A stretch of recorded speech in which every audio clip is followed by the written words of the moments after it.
João 3. Havia entre os fariseus um homem chamado Nicodemos, um dos principais dos judeus. Este de noite foi ter com Jesus e lhe disse: Rabi, sabemos que és mestre vindo da parte de Deus, porque ninguém pode fazer estes sinais que tu fazes se Deus não estiver com ele. A isto respondeu Jesus: em verdade te digo, que se alguém não nascer de novo, não pode ver o reino de Deus. Perguntou-lhe Nicodemos: Como pode um homem nascer sendo velho? Pode porventura voltar ao ventre materno e nascer segunda vez? Respondeu Jesus: em verdade te digo, quem não nascer da água e do Espírito não pode entrar no reino de Deus. O que é nascido da carne é carne, e o que é nascido do Espírito é Espírito. Não te admires de eu te dizer, importa-vos nascer de novo. O vento sopra onde quer, ouves a sua voz, mas não sabes de onde vem, nem para onde vai. Assim é todo o que é nascido do Espírito. Então lhe perguntou Nicodemos: Como pode suceder isto? Acudiu Jesus: Tu és mestre em Israel e não compreende estas coisas? Em verdade te digo, que nós dizemos o que sabemos e testificamos o que temos visto. Contudo, não aceitais o nosso testemunho. Se tratando de coisas terrenas não me credes, como crereis se vos falar das celestiais? Ora, ninguém subiu ao céu senão aquele que de lá desceu, a saber, o Filho do Homem que está no céu. E do modo por que Moisés levantou a serpente no deserto, assim importa que o Filho do Homem seja levantado, para que todo o que nele crê tenha vida eterna. Porque Deus amou o mundo de tal maneira que deu seu Filho unigênito, para que todo o que nele crê não pereça, mas tenha vida eterna. Porquanto Deus enviou seu Filho ao mundo, não para que julgasse o mundo, mas para que o mundo fosse salvo por ele. Quem nele crê não é julgado. O que não crê já está julgado, porquanto não crê no nome do unigênito Filho de Deus. O julgamento é este: que a luz veio ao mundo, e os homens amaram mais as trevas do que a luz, porque as suas obras eram más. Pois todo aquele que pratica o mal aborrece a luz e não se chega para a luz, a fim de não serem arguidas as suas obras. Quem pratica a verdade aproxima-se da luz, a fim de que as suas obras sejam manifestas, porque feitas em Deus.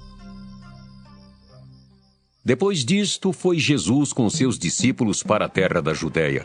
Ali permaneceu com eles e batizava. Ora, João estava também batizando em Enom, perto de Salim, porque havia ali muitas águas e para lá concorria o povo e era batizado, pois João ainda não tinha sido encarcerado. Ora, entre os discípulos de João e um judeu, suscitou-se uma contenda com respeito à purificação. E foram ter com João e lhe disseram: Mestre, aquele que estava contigo além do Jordão, do qual tens dado testemunho, está batizando, e todos lhe saem ao encontro. Respondeu João: O homem não pode receber coisa alguma, se do céu não lhe for dada. Vós mesmos sois testemunhas de que vos disse: Eu não sou o Cristo, mas fui enviado como seu precursor. O que tem a noiva é o noivo. O amigo do noivo que está presente o ouve, muito se regozija por causa da voz do noivo. Pois esta alegria já se cumpriu em mim. Convém que ele cresça e que eu diminua. Quem vem das alturas, certamente está acima de todos. Quem vem da terra é terreno e fala da terra. Quem veio do céu está acima de todos e testifica o que tem visto e ouvido.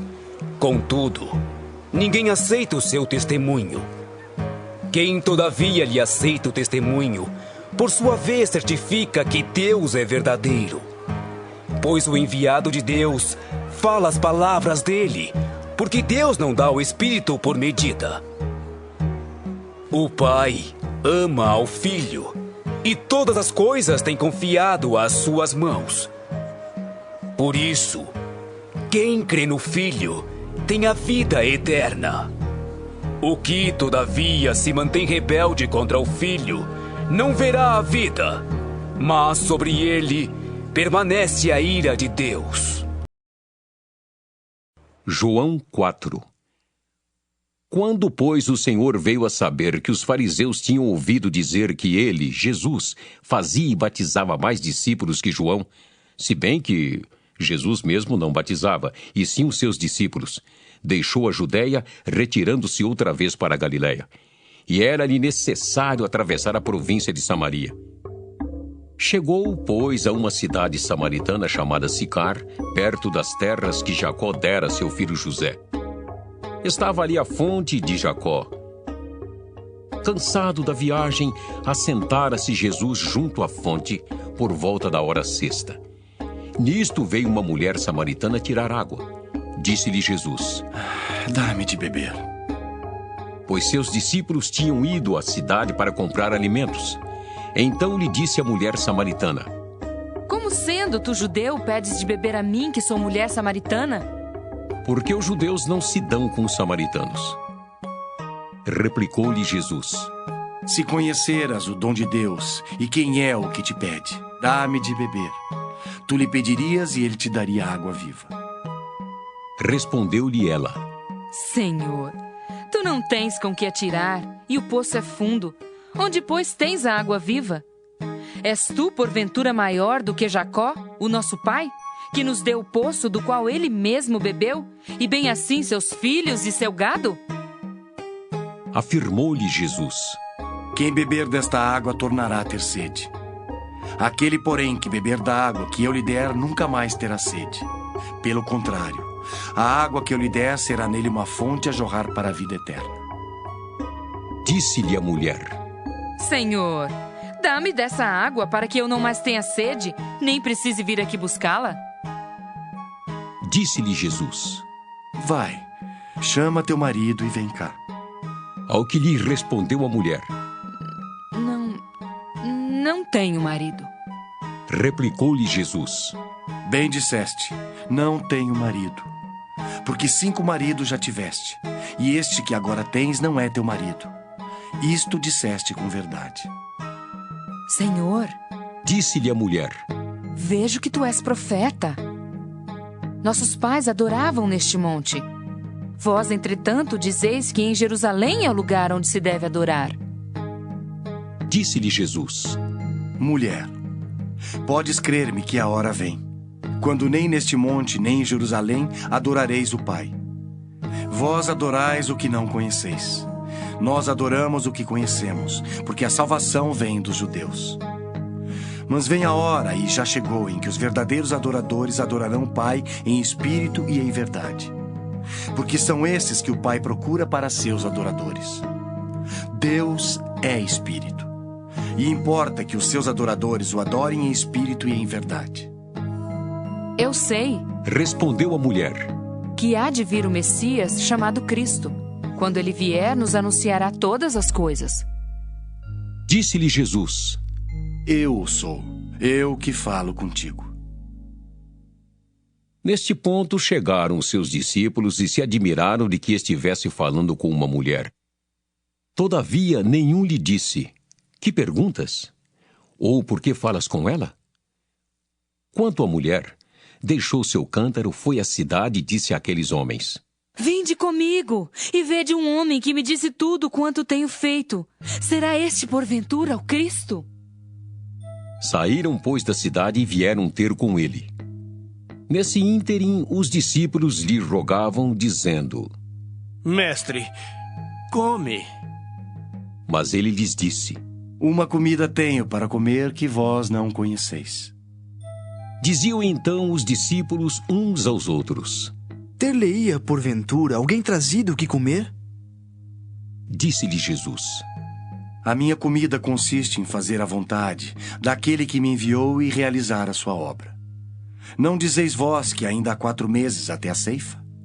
Eu, porém, vos digo: erguei os olhos e vede os campos, pois já branquejam para a ceifa. O ceifeiro recebe desde já a recompensa, e entesoura o seu fruto para a vida eterna. E dessarte se alegram tanto o semeador como o ceifeiro. Pois no caso é verdadeiro ditado: um é o semeador, e outro é o ceifeiro. Eu vos enviei para ceifar o que não semeastes. Outros trabalharam e vós entrastes no seu trabalho. Muitos samaritanos daquela cidade creram nele em virtude do testemunho da mulher que anunciara: Ele me disse tudo quanto tenho feito. Vindo, pois, os samaritanos ter com Jesus, pediam-lhe que permanecesse com eles e ficou ali 2 dias. Muitos outros creram nele por causa da sua palavra e diziam à mulher: Já agora não é pelo que disseste que nós cremos, mas porque nós mesmos temos ouvido e sabemos que este é verdadeiramente o Salvador do mundo. Passados 2 dias, partiu dali para a Galiléia, porque o mesmo Jesus testemunhou que um profeta não tem honras na sua própria terra. Assim, quando chegou a Galiléia, os galileus o receberam porque viram todas as coisas que ele fizera em Jerusalém por ocasião da festa, à qual eles também tinham comparecido. Dirigiu-se de novo a Caná da Galiléia, onde da água fizera vinho. Ora, havia um oficial do rei cujo filho estava doente em Cafarnaum.